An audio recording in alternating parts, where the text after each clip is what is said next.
from a fly point of view. Man, I've been waiting to get you on here, man. You know you got a whole story that people need to know. I did a little research myself, you know, just recently. So, man, first of all, for the people, you know, who probably, you know, live under a rock, or they still wear Echo Unlimited or Rockaware, if they don't know who you is, you know what I mean? Tell the people who you is and what you do and where you from, boss. Man, go by Mr. Carterblock, formerly known as Young Byrd, Oakland, California, better known as the Murder Doves, bottom of the Twumps, 25th, East 21st. You know what I'm saying? All around businessman, entrepreneur, you know, a mogul. Okay. Me, First let's jump in. I seen you was doing the rap shit. You know, you was kind of focused for a minute. So where did the rap inspiration come from? What made you want to pick up a mic? Shit. I grew up around the music my whole life and shit. My oldest brother used to be KC and JoJo road manager and shit. And then I by me being from the 20s, PTB, you know what I'm saying, was one of our main hubs. And when I was at the age of probably like 8 or 10, J-Mo and Og and G-Wet and G-Light and all them, they gave me my first opportunity to get in the studio. So when I was about 10, but Adrian Man from 3 Times Crazy was my next door neighbor, which is my father's, you know, almost like godson and shit. So I've been chick for kind of like a minute. Mm-hmm. Mm-hmm. Man, so I was watching a little interview that you had did a while ago, and you know back then, man, it was so much wild shit going on, and you know niggas really living how they was rapping, and a lot of niggas dying, and I've seen an interview, and you was like, man, I'm not rapping about nothing like that. Like I'm rapping about the party shit. I'm rapping about having fun, living life. Like what happened and what made you, you know, just want to take that lane? Because that was different. I mean, I was really in the streets at the time, and you know, I grew up to not to tell, you know, you don't let your left hand know what your right hand is doing. You know what I'm saying? So I always knew that this was entertainment from the beginning. So I never was into, you know, telling any of my personal side of the business or personal light of what I've been through to the music scene. Like if you didn't know me, you didn't know, because I always wanted to make this was like the music was the scapegoat for me. You know what I'm saying? Mm-hmm. As a commercial asset instead of using it as a negative enlightenment to be able to expose the wrong type of characters about me and my family. Mm-hmm. That's real. That's real. That comes from, you know, like being raised a different way. I mean, thinking like that. You know what I mean? Because your first thing is, let me be on Front Street like everybody else. I want to be Killer Tay. I want to be Sibo. You was like, I could be that without talking about that. And you was doing it though. You was doing it. Facts. It was, you know, it was an easy layup. You know, I was blessed to be around some big situations at the time.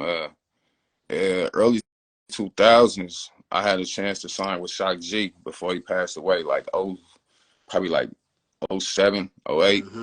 And it was a great endeavor. I got introduced to Shock by the Mechanics. I had a single called Earthquake that was on Cameo at the time, hella heavy and shit. And I had the remix with Clyde Carson. And I shot the video in LA, big budget video. Shit, he came to my video and was just like amazed, like, man, this dude from Oakland, and he's shooting high quality budget videos like this. You know what I'm saying? And we kept in tune, kept intact, and you know, long roads down the road, you know, he passed away. So, you know, RIP, man. Yeah, rest in peace. But man, I could see that, because you know, Digital Underground and the whole sex packets and all that was about having fun. Man, That whole shit was about having fun. That was like, honestly, you know, me not being from Oakland, that was a different side of Oakland that I seen. man, You know what I mean? There wasn't nobody doing that. There wasn't nobody just, I'm really for the party and for the bitches and to get money. Man, like that was the crazy part through this shit too, bro. I can honestly say I'm probably one of the first and only artists besides like Tupac and probably somebody else, they probably the only one that has Shock G in a video, like physically in the video with them. You know what I'm saying? Ain't no green screen or no cut video footage from somewhere else. Like, nah, this was a physical form. Me and him vibing out on different scenes and having a good time. You know what I'm saying? So that's a memory within myself I can never forget, because I always thought of this was the person who put Tupac in position. So, you know, that could have been my thing, but I had by me being connected to the streets at the time, man, I was going through a lot, losing a lot of friends and family members due to, you know, violence and whatever happens in these street lives, you feel me? So I went to a deep depression around that time and kind of fell back. Man, that's real. That's real. I mean, you know, nigga got to take a break sometime and deal with real life. Man, it hit different when it did. You know what I'm saying? It's like you like they say, you never know how good a situation is until it's gone. You know what I'm saying? So by me losing so many people that was close to me, I didn't know how important shit was until they was gone, and I had to push this Carterblock shit by myself. You know what I'm saying? And it woke me up and had me a different eye opener look to where if it ain't positive, I don't want my hands involved with it. You know what I'm saying? Because I done been through so much negative shit in my life to where I don't try to bring them type of stigmas within me throughout my professional journey of being a business owner or a mogul, or, you know what I'm saying, or just a person itself that experienced what I had the experience of growing. So I try to blind that out and keep pushing forward, man. So now we at the point to where, you know, you got motherfuckers fucking with you.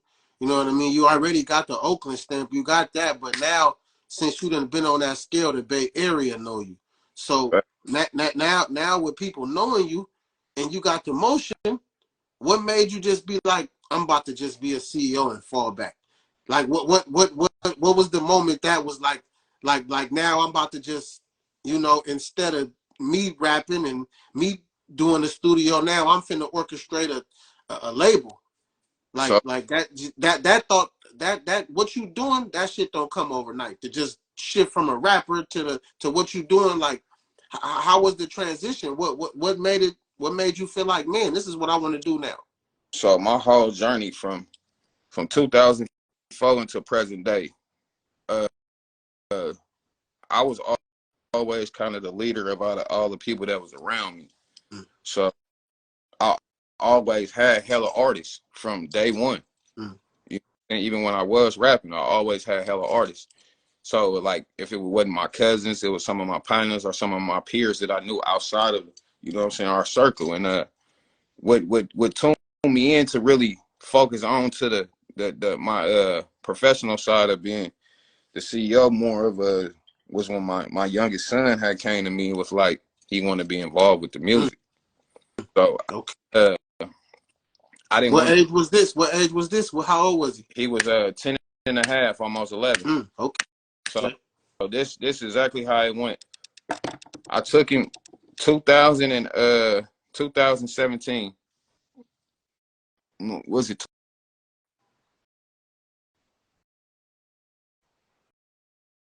Your mic cut off. Your mic cut off. You back? Oh, my bad. 2018, I believe. He came to me. He was like, he wanted to be on the stage, the last day of summer stage. So that concert I took him to was Cardi B, the Migos, and it was a couple other people. I can't remember the other headlining artists, but I remember Cardi B and the Migos. And so he was like, Dad, I want to perform on that stage. And if he was 10 and a half years old, I still got the video to this day. So the following year, 2019, that nigga performed on the last day of summer stage with Yo Gotti, 6ix9ine before his situation, Moneybag Yo, Filthy, and D-Lo. So for my son to be 11 years old and to be able to open up at an arena that when he performed, it was 20,000 people in there, and it was amazing because he holded it down like he was a grown man at 11 years old. You know what I'm saying? And I was more nervous of myself than he was nervous of me. You know what I'm saying? He was holding it down like a grown man. I'm sitting there nervous as fuck through my whole journey. You know what I'm saying? I didn't perform for thousands, 2,000, but 20,000 people, 11 years old. That shit was amazing. So from that, it just made me focus on more into the business and making sure that the branding is on point to where it's undeniable. You know what I'm saying? When you see this shit, you know what it is. So I stood strong on that shit and pushed it to the limit. He took off. You was pushing him too, cause I'll be a lot of places and I was seeing him. The little single, it was going for. I mean, you know how young people don't really catch on all the time, but he was in them spaces. Like I remember a few cannabis little events, a few little other. I'm like, who is Carterblock with these T-shirts? And I say the young nigga, little. I say okay, but he kept staying in my face though, so I couldn't. You know what I mean? I couldn't deny him. So this was my trick. I'm gonna put you on the inside secret I never put nobody on. So at the beginning of his career, a lot of his shows was my shows. But what I did was I took my name off the show and I gave it to my son, and I played the back route. You feel me? And his buzz shot up because at the time, we got to remember, it wasn't no kid lane. I created the kid lane for the Oakland Bay Area scene. That's facts. So, that's facts. That's facts. I'm like, fuck it. Every show that I got, no matter if it's in a club, this show. This nigga was performing in 21-year-old clubs at 11 and a half, 12 years old. And the song was catchy as fuck too. That's why I remember it. The song was catchy as fuck. And I'm very thankful for that because a lot of these venues, a lot of these different places could have been like, you know what, this kid is underage, and even though you guys handle good business and y'all carry yourself very well, we can't do this. But they trusted me. They trusted how I moved. They trusted my son. They valued my company to give me and my family the opportunity to be able to see that different light. You know what I'm saying? So that made his progress excel in a whole different manner. So from that, he built his own relationships with bigger celebrities, you know what I'm saying, with people like the Migos and Tyga and, you know what I'm saying, the Baby and Snoop and Wiz Khalifa, and, you know what I'm saying, it just gradually grew, you know what I'm saying. And shout out to Cookies. You know, Cookies was always one of our people that always helped sponsor us with clothes, whatever. You know, shout out to Ethica. Ethica was the first company who gave us sponsorships out of everybody that we know. Shout out Ethica. Damn, I remember them. I remember Ethica too. Shout out PSD Underwear too. They was the second company that rocked it with us. You feel me? And it was a beautiful journey through that road, and you know, the opportunity to start blossoming more and more. But you know, it's that. So now you got the stable, and like I said, I see you got the Wavy Camp. I tapped in on him. I seen the other. I think you managing my nigga Telly Mac. So now how do you? And then like I see, then I wake up one day and I see Carterblock Valley. You know what I mean? Potato chips. You know what I mean? I said, damn. I said all the ideas. You just like I'm putting them into to reality. Like you know what I mean? Like it's like, man, I admire that, bro. And where did that drive come from? That's like you know what I mean? You almost like a nigga that's on the block, and every time the pack come down, you just busting it down. It's like every time I look up, nigga, you got something new going on. So it's like, how do you keep your name going and keep the ideas? And do you have a box of ideas like these, the throwaway ideas, and I'm gonna keep these? Because it seems like you can't miss. Man, I'm a Capricorn, so I'm a heavy thinker. I think a lot. So a lot of times I don't get a lot of sleep, none of that shit, because my mind be racing so much. So I just be coming up with a lot of creative ideas. Sometimes I just wake up and send my cousins or some of the label make some shit, and they be like, bro, where this come from? It's just because it was sitting on my mind, so I try to hurry up and get it off my thoughts. But I tune the focus in. I work better like that. I work better under pressure. You know what I'm saying? And you know, by me growing up playing sports, pressure was kind of always the focus of me learning how to attack the surface the right way. You know what I'm saying? If it wasn't no pressure, then niggas is kind of lackadaisical on shit. It's kind of like everything cool, and I look at everything as pressure. You know what I'm saying? So when I look at myself as going against people like Puff Daddy, Birdman, you know what I'm saying, Master P, you know what I'm saying, motherfucking Jay Prince, because these are people that I admired growing up as a kid. So it's like now I'm an adult. These are the things that I have to attack the surface of how to play it, like how they played it, but a little bit probably smarter or just more organic when it's coming to showing a lot of genuine approach to the city, the community, neighborhood, just like them. But just trying to reach the surface of just knowing that if there's a will, there's a way. You feel me? And don't accept no for an answer. You know what I'm saying? Like that's always been my goal. Like if somebody else tell me no, I'm gonna go around that shit and I'm gonna figure it out, or I'm gonna make an opportunity out of nothing. You know what I'm saying? And the situation with the Carterblock Valley and the Carterblock City, Carterblock South, I just Carterblock 7, Carterblock 707.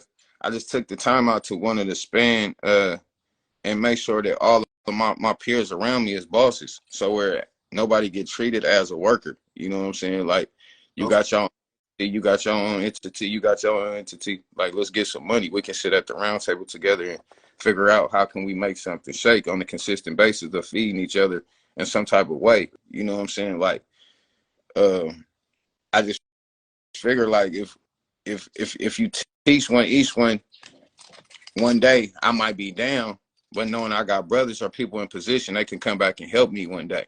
You know, so that's the type I think for longevity situation. I don't just think for today. I think for tomorrow and years after and years to come. You know what I'm saying? I think a lot of people don't be thinking about them type of situations. They kind of just let those die off and be like, oh, it's good, it's good, it's good. Nah, nothing is always good. You know, it can always be a situation where you got to come back from the ground up and build. So, you know, I done been there. Like, I didn't change this. This is the second logo right here. You know what I'm saying? I don't know if you can see the Black Prince, but that's the second logo. The first logo was in cursive. You know what I'm saying? So I remember the first logo. I keep, you know, it's about image branding and content with me. So if I can keep expanding the horizon within, I'm gonna keep pushing it to the limit. You know what I'm saying? Creating excellence. Carterblock. You know what I'm saying? So when they think of Carterblock, they think of Carterblock as creating Black excellence instead of thinking of it as some street shit or some neighborhood shit. Like, nah, I'm creating Black excellence for me, my people, the community, the streets of Oakland. You know what I'm saying? The people have not. That's what's up. That's what's up. I wanted to ask you too, because I mean, you saying you just threw your name in the ring with the big dog. So I wanted to ask you, like, how do you direct it and general manager all this shit with the genre keep changing? Like it keep, you know what I mean? What was the shit that's hot? It keep changing. Like I know I can tell me and you, we never expected for Sexy Red to be this hot. Nah. So I'm just saying, like with the shit keep changing, and J. Cole got his lane, and you know that the other niggas got their lane, and how do you be the orchestrate to all that, you know, to even had an ear to listen to something new or something different, and you know what I You mean? know, by the grace of God, I got a team. You know what I'm saying? My team is a great team. You know what I'm saying? And I'm well appreciated of these brothers that came before me to come be a part of this journey with me. You know what I'm saying? Because a lot of these brothers had their own journey going on before, but to bring it in together and see some unison within, to keep my eyes and ears open is always great, because I'm heavy in tune with the music on a daily basis. But to have more eyes and ears in tune with that shit on a daily basis, it make everything a lot more, you know what I'm saying, easier with the journey. You know what I'm saying? I don't have to worry about so much things that I would have to, because I got my boy Face. He go hard on the music. My cousin DC. You know what I'm saying? I got Dooley. I got shit Mari Coop. I got my cousin Kiki. I got hands full. You know what I'm saying? I got 2414. I got Fee. I got my youngest son. I got my oldest son. You know what I'm saying? So I got a lot of people that got their ears in on side of being artists. I'm teaching these people to be moguls and business owners themselves. So they got the same type of game as me. So we sharing this game together. So it ain't no big me's and little U's. It's us. You know what I'm saying? Yeah. So my next question is going to be, since you done been in the game, man, and everybody want to be a rapper. Everybody want to jump in. Everybody think this shit is easy. For, you know, these young up-and-coming rappers, what advice would you give them in 2023 for somebody who want to just become a rapper? What advice would you give? Learn the business. This shit is 90% business, 10% music. The easiest part of doing this shit is creating music. The hardest part about doing this shit is knowing the business and how to dictate, you know what I'm saying, and where to put the shit at and how to market it and strategize it and advertise it and promote it. You know what I'm saying? Like, the easiest part is to go in the studio, make a fake ass rhyme, talk about a fake ass story or, you know, some type of narrative, but actually having to package it up and put it out to the masses of people so they can understand how it's supposed to be presented. That's some of the hardest thing to do, because a lot of times people don't have no publishing, they don't have no writers. So then you're dealing with people that's unexperienced, and then you have to show them how to be experienced. You know what I'm saying? Like, that's my thing. I don't try to diminish none of these people's characters because they don't know. I try to enlighten them so they can know, so then help their elevation to grow. You know what I'm saying? Because things that I wasn't taught in my past, that don't mean I don't help somebody else in their future. You know what I'm saying? Because that's real. That shit is very important in this game. You know what I'm saying? It'd be too many people that doesn't try to hold on. Try to help those or enlighten those that really need that. You know what I'm saying? Because it's a time of need, and it's people that have been in this game 20 years that just now learning about these type of things. Why? Because they were never taught to learn the business. They was always taught to just get out and go, package it up, sell it out the trunk, wherever go, whatever happens, happens. You know what I'm saying? But they never knew the whole business, logistics side when it came to handling business. You know what I'm saying? How to dot their I's and cross their T's, knowing the percentages and knowing the splits and knowing the point sheets and all of that type of shit. See, that go over a lot of people's head when you get to talking like that, because at the end of the day, it's too intelligent for some people's mind state that's not trying to grow within. You know what I'm saying? So you'll have to dumb it down so they can understand. So I'll be people just be thinking it's just music. It's just music. I'll be having to dumb it down a lot so they can understand it's a lot that comes with this shit. And it's more of smoke and mirrors that it is of everything blatantly where you can see. You know what I'm saying? And a lot of that say a lot about your character, though, that you even, I mean, you know, I know you done went through bumps and bruises and probably done got jerked out a few dollars, or, you know what I mean? So for you to 360 it and be like, man, I'm gonna give you the game, man. I'm not finna laugh at you and, you know, put you through a learning lesson of me taking 70%. Like, nigga, it's all on you and what you want to do, nigga, and everything that come to you is what you deserve. Like I said, that just say a lot about your character and about what Carterblock means. So I hope the people listening. Man, that shit is very important to me because it's valuable. You know what I'm saying? Because I grew up in an era in this rap gang where motherfuckers never shared the business. Motherfuckers never shared a lot of shit. You know what I'm saying? Like, if it wasn't for my big homie Juice, shout out Juice Frisco, you feel me? Juice was one of the first OGs in this game that really gave me an opportunity within my group, the Sluggers. You know what I'm saying? When we was youngsters, and I was on tour with Juice when I was like 17, 18, 19 years old. You know what I'm saying? So by him giving me that type of experience in life, I try to get that shit back to the next generation of my generation. You know what I'm saying? They keep passing it down. Sometimes it get knocked off for a minute, but then it have to reincarnate itself. Hell yeah. Hell yeah. Itself through other individuals like my son, through people like Fee, through people like 214. You know what I'm saying? So they can see within how shit supposed to move, how shit's supposed to be. Sometimes by you moving in a certain way, people be confused because they didn't see it be moved a certain way for so long that they think that's the way it's supposed to move. So when they see something that's moving right, they kind of scared of that because of how it's presented. You know what I'm saying? Representation is everything. And I think we got to get heavy in tune to that to understand what representation can do and how it can help you in different forms in this music.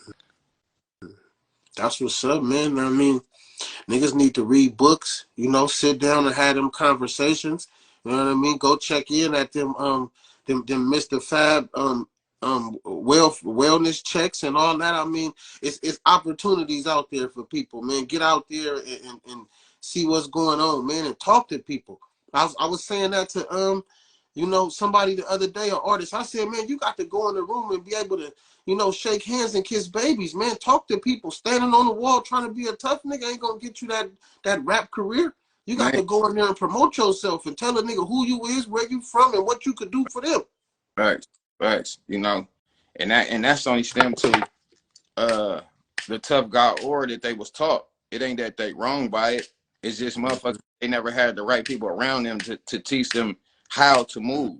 You know what I'm saying? So when you don't know how to move, you get to thinking how you move, and it's the right way to move until you talk the right way. See, we don't have artist development no more. So with not having artist development, a lot of artists don't know how to carry themselves into the music industry.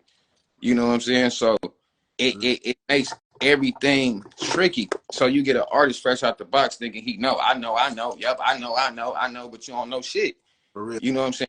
What brother told brother know half-ass the game, and then brother is selling you a soul story that's not true. So then you believe in that. Now you moving like that. Now you think that's the way to move, and that shit's not it. You know what I'm saying? Like, and it always good to have some people around you that got the education in this shit. You know what I'm saying? And see no color and view no color. Some people think, you know, just because I may be black that I might not know the ins and outs, but I know this shit just as well or better than a lot of people that's Caucasian, Hispanic, and others. You feel me? For a long time, like you said, I had to learn how to get fucked. I had to learn how to, you know what I'm saying, fight myself through the situations to understand how to play this game.